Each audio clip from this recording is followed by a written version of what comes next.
And we think in a story reel, right? 90% of the thoughts you have today are the same ones you had yesterday. Like it is on repeat. So you don't have as many fresh thoughts as you think. And of those thoughts, a majority of them are negative, right? And 4 out of 5 are untrue. That's who someone said you are, who doesn't really know you, or that was someone said that out of their own pain or their own self-preservation. That's not who you are. So let's focus on what we can control and who God says I am. Welcome to the Follow-Up Podcast, a podcast that believes at its core the single most important oriented belief that if Jesus was right about God and life and the human soul, then it would make sense that we rearrange our lives around what he said is true. So that's what we're exploring. All that Jesus said was true and how to rearrange our lives around it.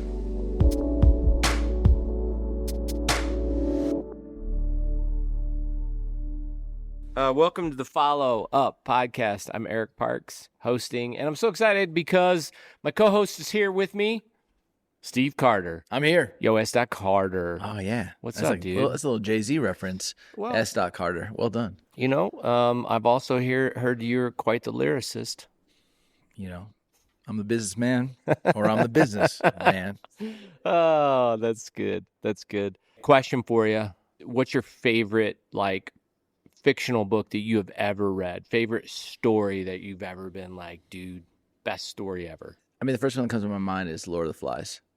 Oh, really? Like, there's so many that are just kind of going through my mind. Because before I was a biblical studies preaching major, I was a film major. And so I think I love the power of a good story. And it's probably because of the time or the season or the moment. But I really love Good Will Hunting. Dude. You know, what a great story. What about for you? Fiction book or movie? I came across this book by an author named Matt Haig a few years ago called Midnight Library. Oh. And honestly, on the surface too, it's about someone who's, it sort of has It's a Wonderful Life vibes, where just exceedingly sad about her life, and she gets a chance to go into this library in this in-between space and check out these books of alternate universes where her life turned out differently. It's such a well-written book, great storyline. Probably my favorite book, though, of all time, All the Light You Cannot See. Holy moly. Who's that? That's a great question. Why am I going blank on the author's name? All the Light You Cannot See. It won the Pulitzer Prize in 2016. They made a Netflix show out of it. The Netflix show's fine. Yeah. The book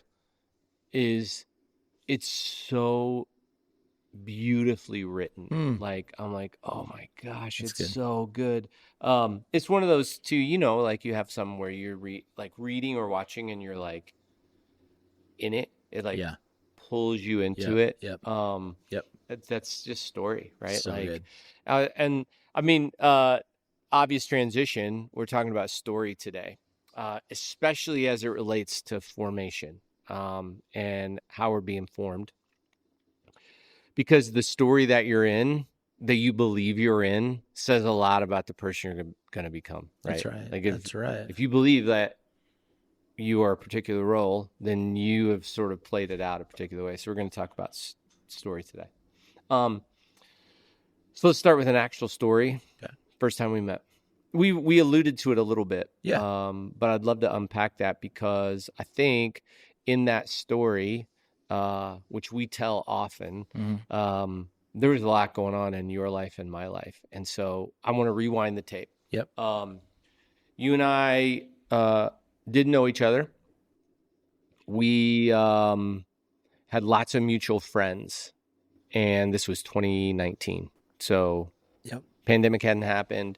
And I get a call from a guy who says, hey, I want you to pick up this guy, Steve Carter. And I go, oh, I know who Steve Carter is. I've never met him. I'd love to pick him up at the airport. Picked you up from the airport.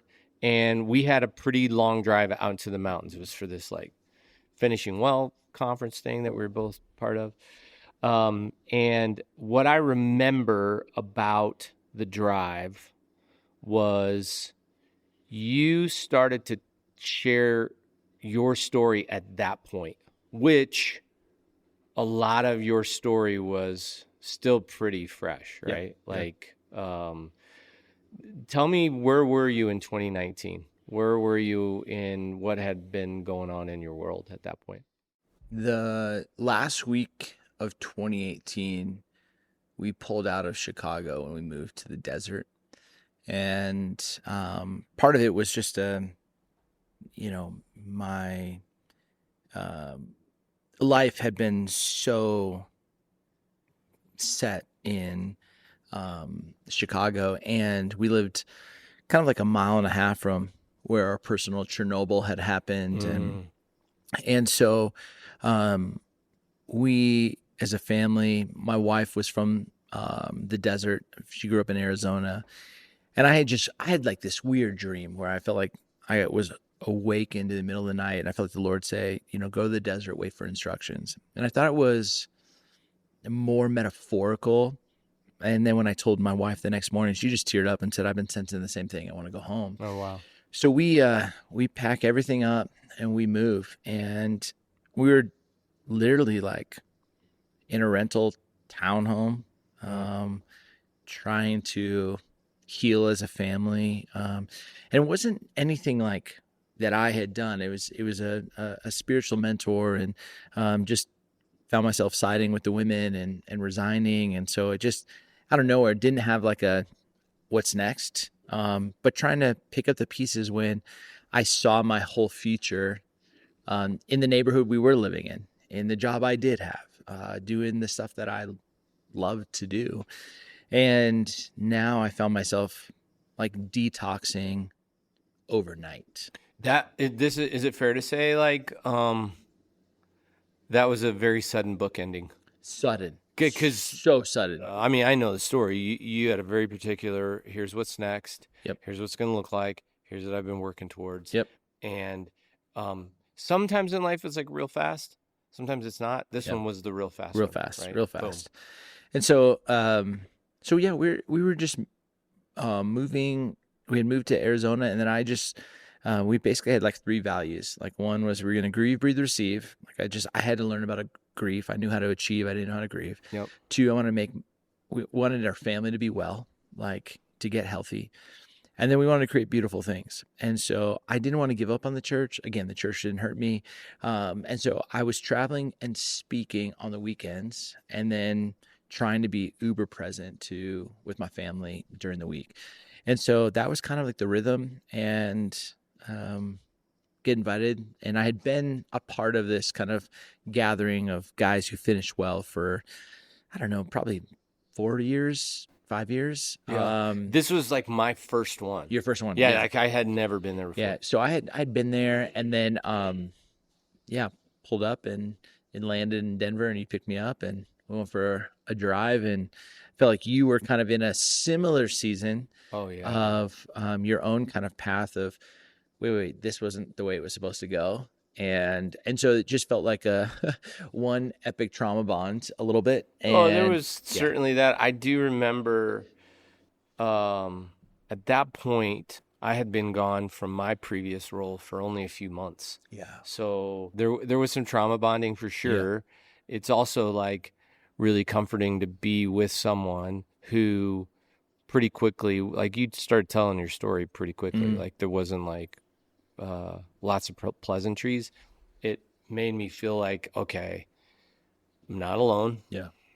And if you're a few exits down the road from me in terms of your journey, not that you were out of it yet, but it did give me a sense of like, okay, I think we can do this, right? Because the story that we were living at that point is, this isn't going well. Right. So I'm a 7 on the Enneagram.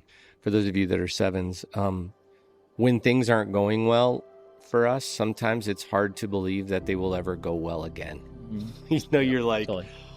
Well, I remember when things were good, and they're not good right now, and they'll probably never be good again.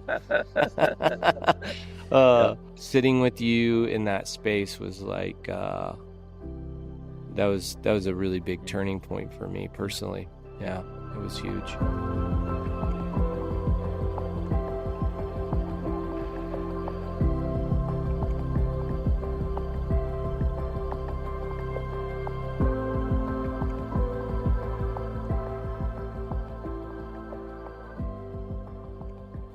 So I wonder, bro, like you've done a lot of internal work. We're now 2026. We're way down the road. And it's funny because we were talking with a guest on the podcast some time ago, and she had pointed out that oftentimes you really don't know the story you're truly in until you look back over a long stretch. I wonder, like, as you look back over that season of your life, what's some of the biggest lessons you've learned about story, like the narratives we tell ourselves in the midst of the trauma, in the midst of the brokenness? Let's start there. What's some of the biggest things you've learned about that? Do you ever have those moments where something you said and you knew it to be true, you just hadn't experienced it yet as true? Totally. I remember when I was a junior high pastor, it's like my first job. And I used to tell parents all the time, kids are very perceptive. They're just crappy interpreters of reality. What they perceive, mom and dad are fighting or mom and dad are getting divorced. It's their perception. There's something that true there. The problem is when they start to interpret it. Yeah. Oh, mom and dad are getting divorced because of me. Yep. I think what I realized as I started to try to pick up the pieces was what I had perceived, yes. But some of the hardest parts about grief is not just grieving what is, grieving what you thought it was going to be. That's huge, right? I thought this was going to be the next 25 years of my life, or I thought this was what's going to happen. I thought X, Y, and Z. And so that's one piece. And then two, when all of a sudden something goes awry, and they would talk about betrayal trauma is like one of the hardest traumas, because you don't know who to trust. Yep. And you almost like gaslight yourself because you're like, how did I not see this? How did I not know this? Okay. And so you start to almost not trust your internal kind of ability to interpret your perception. So you're just kind of like, I don't even know. I'm probably gonna get this wrong. And so I think having to step back and just almost zoom out. And what I always appreciate for me about the text or the scriptures is you can, and people have done this like in 3 acts. Some people have done it in 4 acts. I typically will take the Bible into 5 acts. Okay. And so you've got creation. We were all created in the image of God. You've got fall. We all have made decisions that go against the desired intent. You've got struggle, which is this kind of idea of God calls the first people, Israel, that they are people who have struggled with God and themselves and have overcome. And I think that in that, I've always thought, whenever I meet someone, I want to figure out their imago Dei. They were created in the image of God. I want to find what's good about them.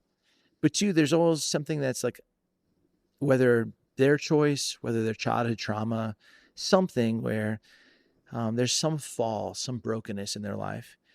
And oftentimes it's our own struggle trying to make sense of that brokenness, whether to numb out, Right. whether to make sense of, whether to escape, whatever that is, whether to work and try and do good. When I'm talking with people who are exploring or far from God or questioning or cynical, if the redemption doesn't make sense of someone's struggle or someone's fall, it's hard for them to really, really tap into that story. When you look at the New Testament, Paul's constantly using different metaphors for the cross. And what I think he's trying to do is he's trying to show how the cross makes sense of people's struggle and fall or pain. And then after the redemption, You have the restoration, the church and the people joining in the restoration of all things. This is God's story, but it's also your story. Yeah. It's my Yeah, story. yeah. And so I think to almost like zoom back and go, okay, everything that happened. Okay. But let me go back to like the actual story. And I was created in the image of God. I was created good. And then here are some parts of me that became susceptible from my fall. Being performance driven, having a biological father out pretty soon after I was born, have an adopted father who was far from God and didn't really tell me he loved me. My mom was gone a lot. Like there's a bunch of like stories, and then you can add in abuse in many ways. And I think I didn't know how to make sense of that. And so I just thought, well, when I do a good job, people tell me I'm good. That you're good. And so of course I'm going to drift to performance. Well, what do you do when you feel like you've done the good job and yet people are still turning on you? And I think I had to like make sense and learn to make sense of, oh, this actually is what happened at Willow in 2018. This actually, I wouldn't wish on my worst enemy, but has the potential to be arguably one of the most impactful formational stories, revelations, if I choose to let it happen. How did you get there and when? Because that pivot, that's a really big step, man. Yeah. Like, how did that happen and when did that happen? I think I felt that people had thought I had done wrong. Yeah. And so there's part of my ego to be like, I'm going to prove you wrong. I'm not like that. Yep. I had, in a pretty like sick way, but every negative comment, whether it was a text, an email, a DM, a comment on social media, I had printed out. And I had like probably for 2 years, like I would just regularly go back and like, that's not who I am. That's not who I am. That's not who I am. And I think like deep down, when this is a terrible kind of connection, but stay with me. After 9/11, we hadn't caught the bad guy. Yeah, right. So there was this like cultural act and ache of injustice that the bad guys are out there, which Hollywood fed and created CSI to meet that need. So every 30 minutes, the bad guy got caught. Yeah. And so I think deep down, starting to realize, like looking at this going, oh man, these people are emailing me or messaging me their angst because I'm actually accessible. And so partly what I had to start to do is just to translate that. When someone said like, you're a coward. Why did you leave? Or they swore at me. I just, I almost like rewrote underneath them and simply was like, I wish you wouldn't have left. This wasn't your problem. This wasn't about like, I almost went through all of those to kind of go, how do I reframe this in a way at which I'm giving them the benefit of the doubt, but I'm also not just allowing that shame just to kind of stick to me. Totally. Part of me just wanted to believe that if you do the right thing, it will be honored.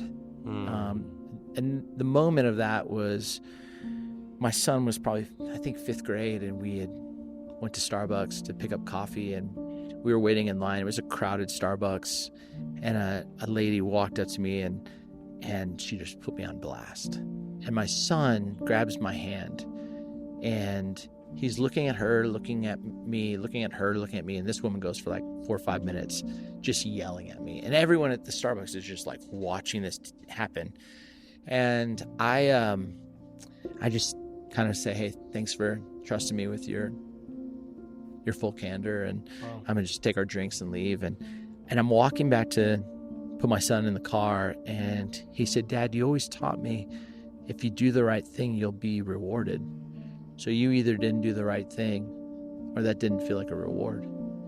And I just remember like saying, hey, when Mom was pregnant with Mercy, she threw up multiple times a day for 9 months. But on May 22nd, when she held mercy for the first time, she wasn't thinking about all that. And I don't know when we will experience our version of holding mercy. But I'm trusting, I'm choosing to believe we will. And that's all I have for you. And I just remember him saying, I hope you're right.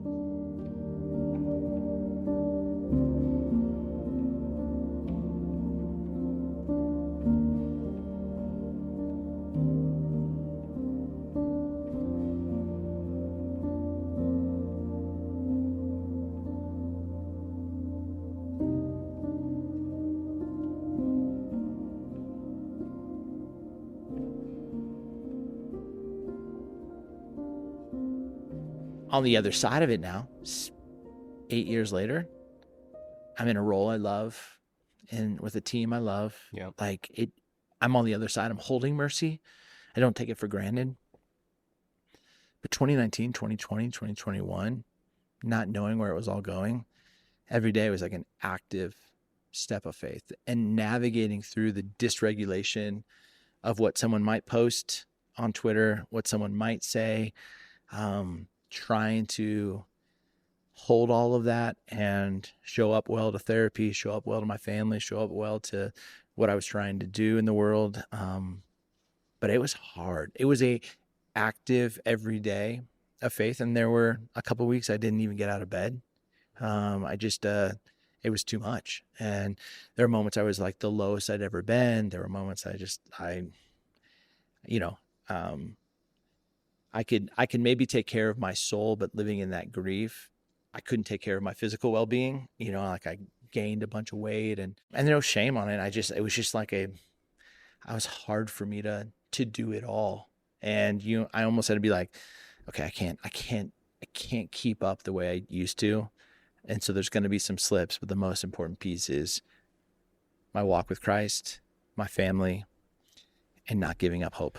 I know there are people who were up close to you in that whole stretch. But one of the things I got to watch was someone navigating a change of story that they did not architect. It's one thing to be like, well, I did this. Yeah. Or I chose this. Yep. It's way different when you're like, I didn't choose this. Right. Especially when you think back to, because I was thinking about when you were talking about the achievement story, and it got me thinking, there are a lot of different stories that we tell ourselves to get through life. I don't know, and someone their achievement story, the approval story, Yep. the control story, the comfort story, whatever that is. Yep. Like, this is what life's supposed to be about. Yep. And the great challenge is when that story ends, however it ends, you're like, wait a minute. Yep. What am I supposed to do with this? I ran across this research, Dr. Lee Warren. Have you read anything from him? Dude, unreal. Yep. Like, he's a brain surgeon, was in the Iraq War, done a lot of cognitive behavioral research on the way the brain works, stuff that you're familiar with. But basically he said, the challenge with the way that we think, right? This, and we sort of think in a story reel, right? Yep. Is that 90% of the thoughts you have today are the same ones you had yesterday. So, like, it is on repeat. So you don't have as many fresh thoughts as you think. And of those thoughts, a majority of them are negative, right? And 4 out of 5 are untrue. Think about that for a minute. Yeah. A majority of them are negative, and most of them are untrue. Yep. Which means, like, oftentimes we're living in a story that, and here's the biggest challenge, the voice that's telling us the story in our head sounds like our voice. Yeah. So we trust it. Yep. So when it says, you're dead. Yep. Our pets' heads are falling off, right? We're not going to make it. Right. So I wonder, like, what have you learned about when a story gets undone, when a life gets flipped over? And, again, touching the bottom of the pool for someone who's like in a spot where, like, dude, I've been living a story and I am right now beginning to understand this is not my story. This isn't true. Yeah. What do you do? So it's interesting. In the place that we were staying in Arizona, we had a little casita, his little like kind of in-laws quarters, and I just kind of like set up a little space there, and I remember just taking a bunch of note cards and not knowing at all like this Lee Warren insight. I just all of these thoughts that were in my head. You're not a leader. Things that I've been told. You can't lead yourself out of a paper bag or paper box. Um, all of these beliefs that I held almost as if they were gospel, um, that weren't true. But I almost needed to write them down, um, about myself and my identity and my core, and just write down all of those negative thoughts or all of those like negative perceptions or all of those things I was actually choosing to believe that were true. I remember just having, I don't know, 120 note cards. And I just almost like taking a little kind of old, black and white and putting it up in front of the light, like photo. I just took each note card and just said, like, is this true? Wow. Is this true of me?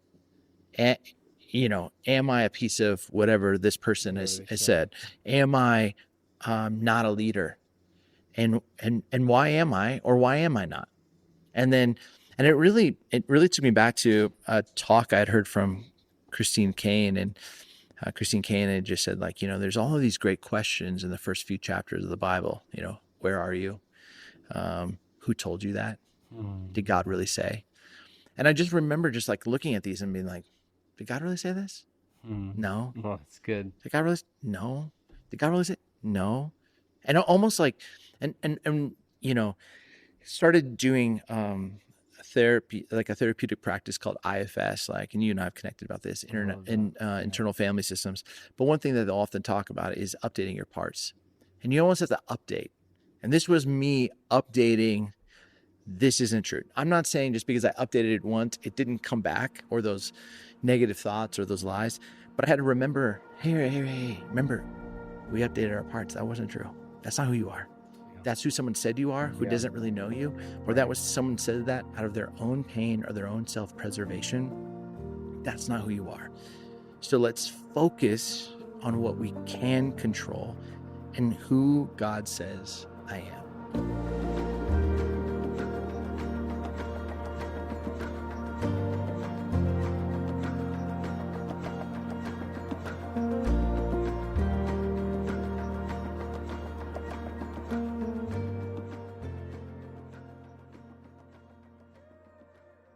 That's Romans, that we take every one of these thoughts captive, right? 100%. That's what we do. That's right. That's what he's saying. That's right. I love it when we run across research that sort of just affirms everything that we read in God's Word. Yeah. One of the things that I learned in the season that we walked through as a family, and you have been such a good friend because you walked through tons of it. I mean, it wasn't like I was done. It's funny, the moment, it might happen in a moment, but the long tail of the grief and the trauma and all of it, dude, it stretches into years, and it affects other stuff. Yep.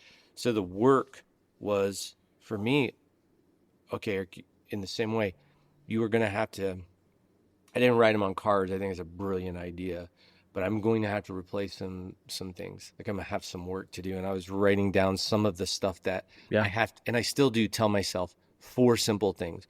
One, I was loved before I did anything. Now, me and you are doers, dude. I'm a grinder. I love it. I love the work, and I love it. I love it. It's like that. You and I are cut from the same cloth. Yeah. I've often said to people, I'm like, there's very few people who like outwork me. Steve Carter's one of them. That's about the only person I can think of. But for me, the household I grew up in, I always felt like I wasn't very smart. Like I was, and I'm book smart, not particularly book smart. I'm clever, but I'm not book smart. And what always got me to the top was, but I got a motor. I can go, right? Like I can like figure it out. And because of that, I attach so much worth to work. Yeah. Like, Yeah. hey, people want you around because you work really hard. You're Yeah. loved because you work really hard. People don't, I mean, and it's funny because even as a man, sometimes you're like, did I really think this? But I think deep down, I was like, I'm not sure that I saw myself as really much loved or valued beyond the work that I could create, the Mm. safety I could Yep. produce, what I could do for even my family. And I have been on this journey of replacing that thought with, you were loved before you did anything, It's good. like for real, That's like good. before you did anything. That's good. Um, and I don't, that's not like a one time thought, like, right? If Yeah. you have achievement in you at all, Yep. even as a 7, Yep. I know you're like a 3, and like producing is so key to Yeah. threes. I got to tell myself that often. It's like, hey, your work, what you do, people don't love you because of that. Right. Even if you've experienced some of that, right? Like, it's not pretending that you and I haven't had some trauma where you could point to not being that you Yeah. were loved for the Yeah. thing you For did, sure. For right? sure. 100%. So that's been like one truth, and that I continue to come back to. The second thing is this, that something did go wrong. It wasn't just my fault. Right. I, I try to teach my kids. I literally had a phone call with my kid today. Um, you don't always get it right, but you can make it right. Yeah. That's good. And you've watched, and man, I have so admired you, Mm. your willingness to try to get it right, to lean into hard Mm. conversations, to be willing to expose yourself to things you don't have to, because, look, that's not to say that if you were in a situation where you were abused or something went wrong, that you somehow have culpability, but it is to say that we all just sort of make mistakes. Totally. We Totally. do. Totally. And this is the truth. But if you play back and you go, and I struggle with this, if I don't get that first point of yours right, Oh, how will I ever get the second point right? Mm. Like 100% of the time. I might get it 60% of the time of like just out of like performance and sheer willpower. But if I don't believe at the core of the core that I'm loved before I do anything, it's dude, gonna be so you start to see how it really builds almost like this flywheel, and I think Eric, I think one of the wildest pieces for me was watching how generous and compassionate you were for others in that season, but not yourself. Hmm. Like, I tell this to my wife all the time, like, part of what got us through was people like you. Like there were things that you were so good to our family, in such like incredible ways, and it was like that same level of compassion that you could so naturally show to another person. It was been beautiful watching how you've grown to be able to show that to yourself. And I think it's hard, like I think we'll do anything for our kids. We'll do anything for our wife. We'll do anything for the people we love. And yet sometimes we won't do that same energy towards the hurt places within us, and watching you kind of walk through that, was a good hope for me personally. That's kind of you to say. And I think that is the truth, right? Like, again, not to be gender specific, but I can only speak to it from a man's perspective and what I was taught. And I was taught some things about providing and work. Yeah. And I ran across this article. It was very interesting about why is it that retired men sometimes are so quiet. It's fascinating.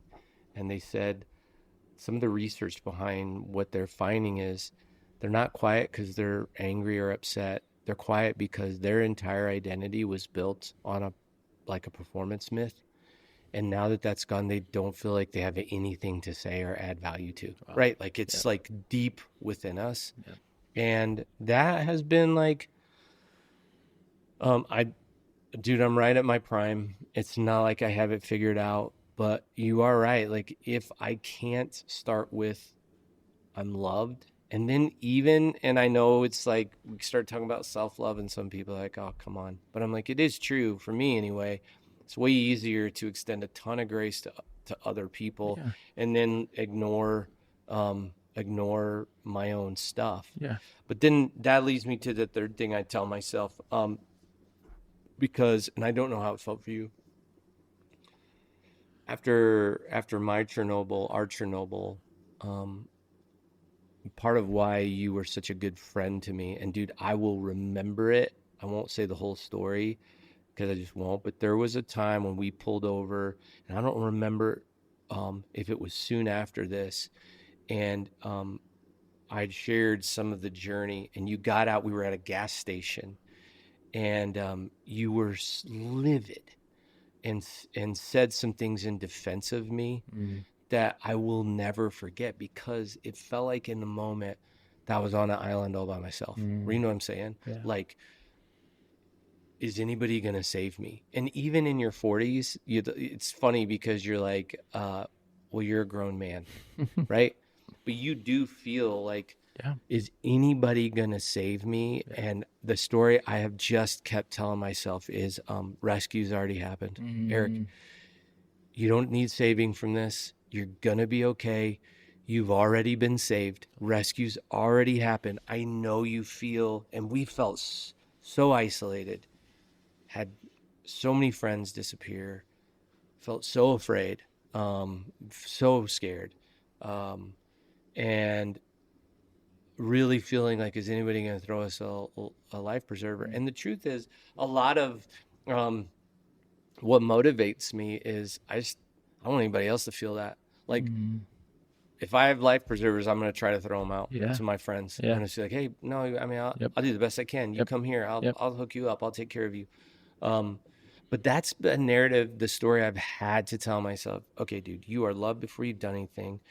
Yes, you were part of this, but it wasn't just you. Right. You were part of it. Yep. Like, brokenness is a two-way street. You are both victim and perpetrator at this very same time. Rescue has already happened. And so, like, those three components, it does flow out of love, but that rescue piece was huge for me because, man, I don't know how it felt for you, but I really was like, oh, what am I supposed to do now? Yeah. You know? Yeah. And then my last one, and I just kind of end on this, is you still have a role.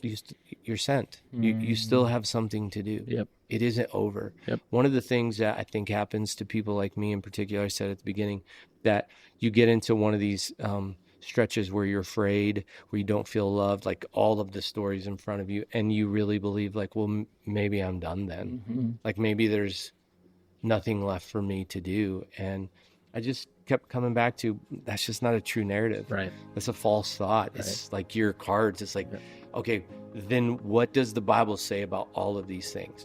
About me being loved, about my role in the brokenness, about rescue, and about being sent. And I try to come back to that on a regular basis. Like, hey, that's the real story you're in. Yeah. That's the real story.